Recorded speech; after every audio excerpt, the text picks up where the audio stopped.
Lecture चालू करो बे। चलो भाई देखो अपने क्या करते। जब भी कोई त्योहार होता है जो कि गैर सनातनी त्योहार होता है उसको लेकर हमेशा विवाद में आ जाते हैं। इस बार भी फिर यही आप मैदान में कूद पड़े विवादों को लेकर। एक्शन। अभी बकरा ईद आ रही है, मैं लोकतांत्रिक देश है, सबको अपना त्योहार मनाना चाहिए। पर दो तीन बातें हमने कही, हम जो विधायक के नाते मैंने कही।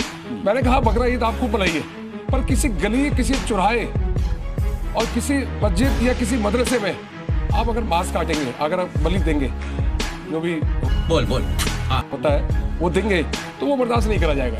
क्या बात कर रहे हैं? इसके लिए स्लेटर हाउस बनाए गए हुए हैं गवर्नमेंट की तरफ से, एमसीडी हर बार देती है, आप जाके वहां करिए। पर आप खुले में अगर किसी के घर के आगे कुर्बानी देंगे तो वो बिल्कुल बर्दाश्त से बाहर। अच्छा मुझे ये बताइए, दुकानों के नाम अगर होते हैं तो वो आपके बर्दाश्त से बाहर होते हैं।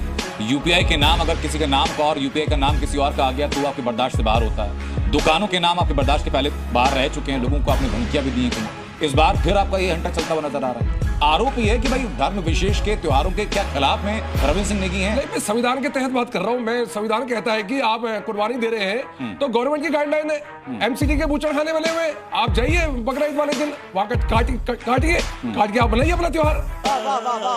पर आप खुले में अगर गली मोहल्ले में, मंदिर के सामने, मस्जिद में, मदरसे में अगर आप कुर्बानी देंगे तो वो बर्दाश्त से बाहर है। तेरी दादागिरी निकाल दूंगा मैं। क्या लोगों ने कोई शिकायत की आपसे? बहुत लोगों ने शिकायत। क्या शिकायत है? लोगों ने ये कहा कि ये लोग गली में पर्दा लगा के कुर्बानी देते हैं।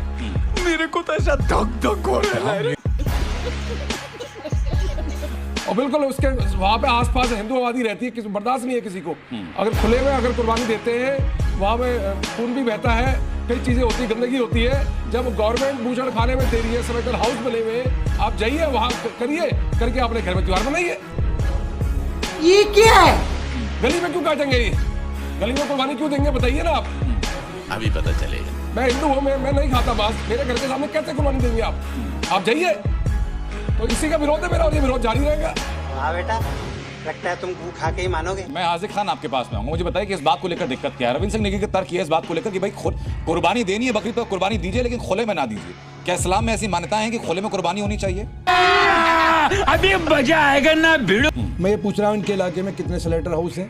दिल्ली में कितने स्लेटर हाउस हैं? गाजीपुर में है एक। गाजीपुर का बहुत बड़ा है। गाजीपुर के पूरे दिल्ली के लोग गाजीपुर में बहुत बड़ा है। गाजीपुर मैं अपने क्षेत्र की बात करता हूँ। पचमढ़ा विधानसभा के अंतर्गत कोई भी खुले में नहीं देगा कुर्बानी कोई भी। आप सब्र तो कीजिए, सुनिए तो। एक सवाल का जवाब मैं दूंगा ना, कि आप ही सवाल करोगे, आप ही जवाब दे दोगे। मैं जवाब की बात करूं, मुझे बताइए जरा कि जो बातें रविंद्र सिंह नेगी कह रहे हैं उस बात से एतराज है आपको? नेगी साहब के बारे में तो पूरा आजकल छाए हुए हैं खबरों के अंदर, और विवादों से तो बड़ा पुराना नाता है आपका। अगर आप ऐसा स्टेटमेंट नहीं देंगे तो आपका वोट बैंक, जिस वोट बैंक को लेकर के आप चलते हैं, उसको साधने की भी कोशिश है।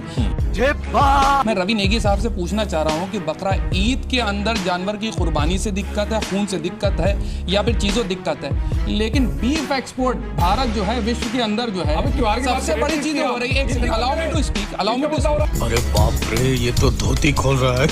Allow me to speak. कुर्बानी जो है सिर्फ क्या मुसलमानों की होती है? क्या कामाख्या देवी के मंदिर के अंदर बलि मंदिर की तुलना नहीं कर सकते। और दूसरी यही नहीं, अभी और सुनिए। आप डिसाइड करेंगे कि मैं क्या बोलूंगा, आप डिसाइड करेंगे, आप डिसाइड करेंगे। जिस राह पे तुम चल रहे हो बेटा, एक दिन पूरी तरह फंसोगे। गोवा के अंदर क्या है? साउथ के अंदर क्या है? सुनिए सर, आप भारत के कल्चर को खोलना चाह रहे हैं। आप अपनी मर्जी से आप आज तक सरकार उस चीज में आपके साथ कदम मिला करके चलेगी, व्यवस्थाएं बना के देगी तो उसका स्वागत होगा। लेकिन आप एक आकर के जजमेंट दे देंगे ये बर्दाश्त नहीं होगा, तो भाई साहब देश संविधान से चलेगा, फंडामेंटल राइट से चलेगा। जो फंडामेंटल राइट आपके पास है, फंडामेंटल राइट उसके भी हैं जिसके पड़ोस। खत्म, bye bye, tata, goodbye, गया। क्यों हिला डाला ना?